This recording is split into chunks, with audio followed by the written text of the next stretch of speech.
Picture this. It's late, you've just left a party, and all you want to do is get home. You pull out your phone, open Uber, and wince as you see the fare. It's twice as much as you paid to get there earlier. But hey, surge pricing, right? You've heard this term before. Uber says it's about supply and demand.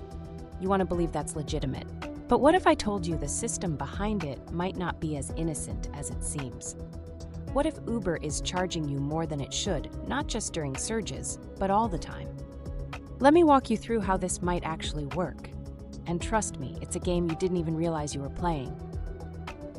First, let's start with what we know, or at least what Uber tells us. Uber's pricing appears to be straightforward on the surface. You enter your destination and they calculate a fare based on distance, time, and demand. And yes, when there's high demand, say on a rainy night or after a big concert, prices surge. That's the supply and demand principle they've been promoting for years. It makes sense, right? Fewer drivers available mean higher prices to incentivize more drivers to get on the road. At least that's the official explanation. But dig a little deeper and things start to feel less transparent. Take surge pricing, for example. Sure, it makes sense during obvious moments like New Year's Eve or a massive citywide event. Yet, have you ever noticed how sometimes seemingly random surges pop up on quiet Tuesday evenings? Or how your fare increases dramatically when you're trying to leave the same bustling area as hundreds of others. But the surge disappears for a moment when you close the app and reopen it? These tidbits reveal that surge pricing might not always reflect actual demand. Multiple reports and investigations have suggested that algorithms can artificially create surges to manipulate users into paying more. Drivers might not even be benefiting from these spikes.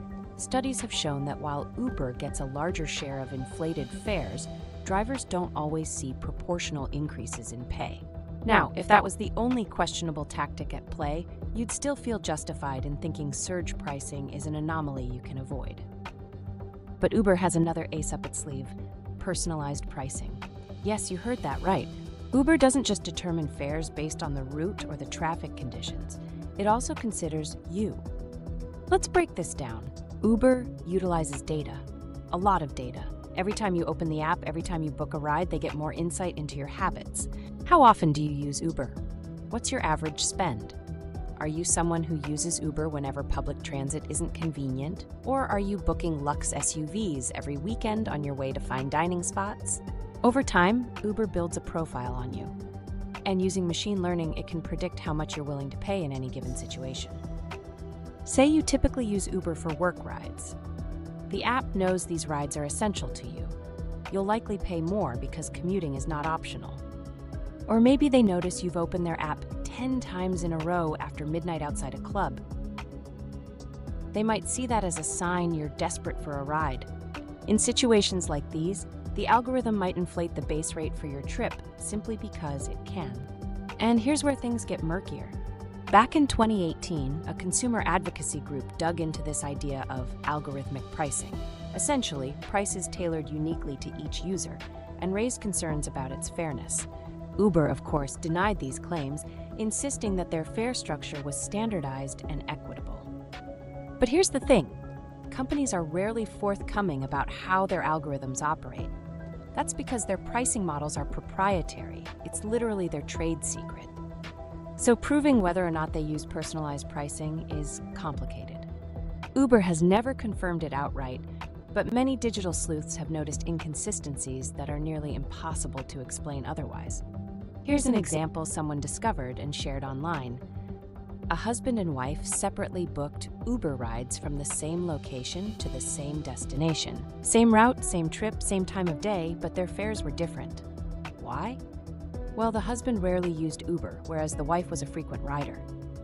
This suggests that the wife's fare may have been adjusted upward, assuming her loyalty to the app meant she wouldn't question paying a little extra.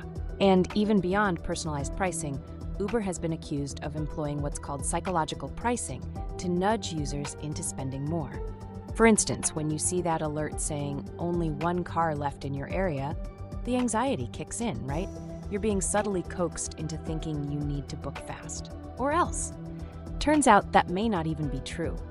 There's no evidence that the app gives entirely accurate updates on how many cars are available. But the psychological fear of missing out? That's very real, and it often leads to impulsively confirming that ride, even at a higher price than you originally planned. And let's not forget cancellation fees. Ever realized you mistyped your pickup location? Suddenly, the driver is en route to meet you several blocks away, and fixing it means paying a hefty penalty.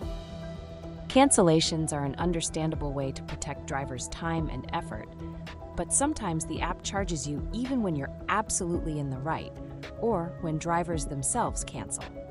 Essentially, these small fees, multiplied across millions of users, are an easy cash grab for the company.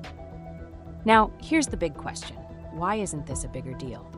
Why aren't more people outraged about Uber's pricing? The truth is, most of us don't notice when it happens. Think about it. When's the last time you stopped to price check with a different app like Lyft when you were in a hurry? Uber counts on that convenience the same way they use subtle tactics to obscure how much extra you're paying. But make no mistake, the power imbalance between giant tech companies and their users is as stark as ever. Uber's algorithm is playing chess while we think we're playing checkers. So what can you do to avoid being overcharged? First, get in the habit of using multiple ride-hailing apps. Comparing fares may seem tedious, but it's often the easiest way to ensure you're getting a good deal. Next, don't be afraid to close the app entirely and check back in a few minutes. Sometimes that so-called surge will mysteriously disappear once Uber's algorithm realizes you're not biting. And finally, pay attention to your ride history.